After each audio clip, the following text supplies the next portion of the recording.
மதுரையில் சொக்கநாதரும் அங்கையர்கண்ணி அம்மையையும் வழிபட்டு காஞ்சிக்குச் சென்ற காடுவெட்டி சோழன் மீண்டும் அவர்களை வழிபட வேண்டும் என்பதால் பாண்டியனுடன் நட்பு கொள்ள விரும்பினான். இராஜேந்திர பாண்டியன் காடுவெட்டி சோழன் சொக்கநாதரிடம் கொண்டிருந்த அளவற்ற பக்தியை அறிந்ததால் அவன் அனுப்பிய தங்கம், வைரம், வெள்ளிப் பரிசுகளை ஏற்றுக்கொண்டு பதிலுக்கு முத்துமாலை உள்ளிட்ட பல பரிசுகளை அனுப்பினான். இதனால் பாண்டிய, சோழ நாடுகள் நட்புறவு பெற்றன. அதை வலுப்படுத்தி சொக்கநாதரை உரிமையுடன் வழிபட வேண்டும் என நினைத்த சோழன் தனது மகளை இராஜேந்திர பாண்டியனுக்கு திருமணம் செய்வதாக முடிவு செய்தான். இந்த முன்மொழிவை ஏற்ற பாண்டியனும் திருமணத்திற்கு சம்மதித்தான். இராஜேந்திர பாண்டியனின் கொடிய தம்பியான அரச சிங்கன் சோழ இளவரசியை பாண்டியன் மணப்பதை விரும்பாமல் சூழ்ச்சி செய்து தானே அவளை மணந்து இரு நாடுகளையும் கைப்பற்ற ஆசை கொண்டான். இதற்காக பாண்டியனுக்கு தெரியாமல் காஞ்சிக்கு புறப்பட்டு தனது வருகையை காடுவெட்டிக்கு முன்கூட்டியே அறிவித்தான். விருந்தினரை வரவேற்க காடுவெட்டி பெரிய ஏற்பாடுகள் செய்தான். அதை பயன்படுத்தி அரச சிங்கன், "அண்ணன் உங்களை மதிக்க மாட்டார். ஆனால் நான் உங்கள் விருப்பப்படி நடப்பேன். உங்கள் மகளை எனக்கு மணம் செய்யுங்கள்" என்று நயவஞ்சமாக கூறினான்.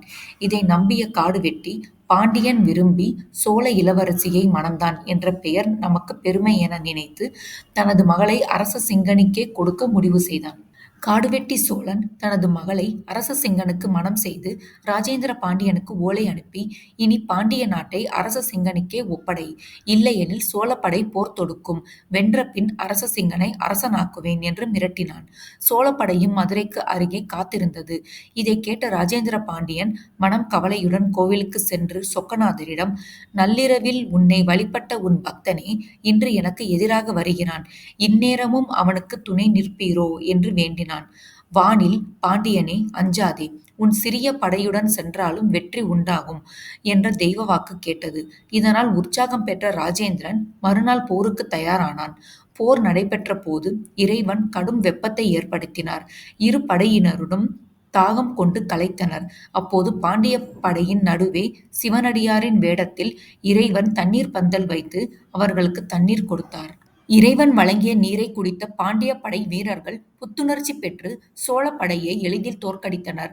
காடுவெட்டி சோழனும் அரச சிங்கனும் பிடிக்கப்பட்டனர். ஆனால் இராஜேந்திர பாண்டியன் அவர்களை மன்னித்து விடுதலை செய்து காடுவெட்டியை அவரது நாட்டிற்கு அனுப்பிவிட்டான். பின்னர் பாண்டியன் நீதிநெறியை நிலைநாட்டி மதுரையை ஆட்சி செய்தான். பக்தனாக இருந்தாலும் நேர்மையின் வழியில் இல்லையெனில் இறைவன் காப்பாற்ற மாட்டார். துரோகிகளுக்கு தண்ணீர் கூட இல்லாமல் இறைவனார் செய்து விடுவார்.